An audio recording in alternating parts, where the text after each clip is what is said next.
I am now recording. So, hi there, Deb. This is our Morning. catch up. Hello. Now, we've never met. We connected on LinkedIn, I can't remember how long ago. And, we just followed each other and we said, let's hook up on a Zoom call and find out what's going on. Now, other than talking business, I'm going to talk about the situation that we find ourselves in as a climate. Tell me what's going on for you and what you think we can do to support each other. Well, I think for me, walking outside of my front door in Winchester, Hampshire, things look typically normal, strangely enough. I was in the supermarket this morning. Life seems to be going on. Went to the doctor's surgery. Again, life is going on. I think there were three things that really concern me. And I think my main concern, I have a very good friend who works for the local youth council for Hampshire. What really concerns me, I think, is mental health. And, we've had, there's been a lot about mental health, of course, in the press recently. And I think this is one area that really worries me, especially for that age group, around sort of 17 to 25, upwards towards 30. The anxiety levels that my friend is seeing currently, and I think and I said to her, look, what are you putting this down to? Because you're dealing with them on a daily basis. Things have been manageable. What is now increasing those levels of anxiety and depression? And the main root of the problem, according to the stats that they're looking at, is the sensationalization of what's going on in the news, in the media. These youngsters are at home, they're self-isolating, they're looking at the news, they're looking at their apps, they've all, they've got the Sky apps, the BBC apps, all the rest of it.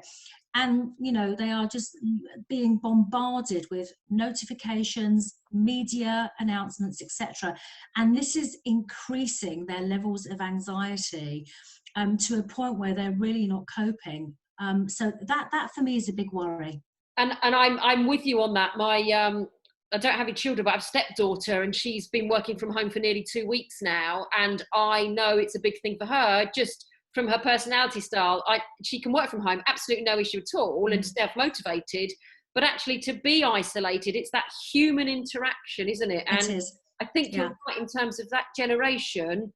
Live on their it's the head down generation, isn't it? And I think and coupled with that, sorry, Vic, just to add to that, is this news now about the schools closing and the GCSEs and the A levels. And I talked to my doctor this morning, and I was only there to pick up some blood results, so nothing wrong, thankfully.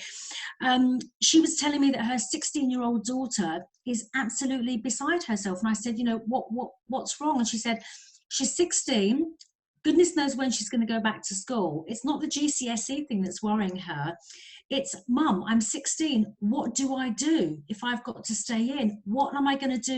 And I think it is that generation we've got today, the head down generation, who you would think they're so used to having their heads in their apps and their phones, they would love just staying at home and just carrying on with their head down, right? You would think.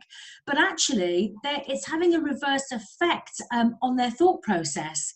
So what can we do to support them then? Let's put some good tips out there. Yeah, I think, for me, look, there's the usual things. Look, we can say, watch Netflix, catch up on things that, you need to do. I think it's important, you can still leave the house to a degree, walking dogs, open spaces. I've got a friend, a very young friend in France. He's desperate to know, he plays rugby, desperate to know what can he do now. Rugby's shut down, he plays professional rugby. I said to him, you live in a fairly isolated area. He's got no friends there, no family. Again, that's another sort of category where you've got overseas international rugby players completely isolated from their family. And I said, even if it's just a walk to a supermarket, making sure that you've got your social distance, your socializing distance, whatever it is going on, go for a walk in the park. You don't have to be around people. Get out, get some fresh air, get out on your balcony. Even just to have a look at the blue sky around you, just to give yourself a few minutes break. And I think that's what these teenagers need to start looking at. What can they do? There's walking dogs, helping their parents, actually doing things like, let's put your phones down, do you know how to use the washing machine? Do you know how to, do you know how to, do you know how to sew a button on? I've got lots of ironing for you. Let's play games. Go back to playing board games. All of this thing, change the mindset. I'm absolutely with you. I've got a friend in Essex, and she runs mini chefs. Sorry, Michelle, you'll hate me for not remembering that.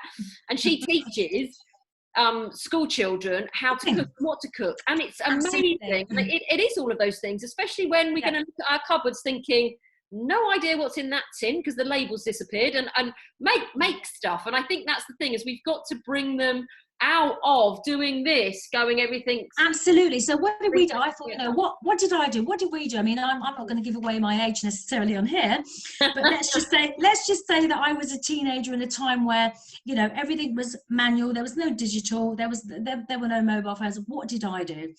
If I was, confined to the house, used to do things like board games, reading, moving my bedroom around. That used to take me days, rearranging my clothes, sorting out some clothes for charity. I mean, there really are, so many things that these youngsters can do, but we've got to support, how their mindset works as well. It's no good saying to them, oh, just go and read a book, you'll be fine.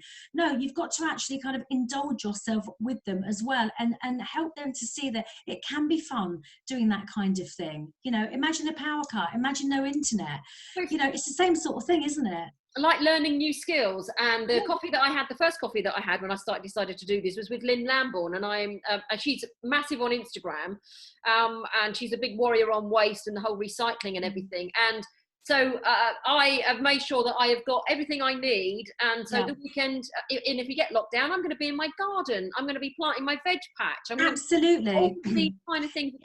Yeah, absolutely. I've said the same to my daughter, come home for Mother's Day, let's do something as a family.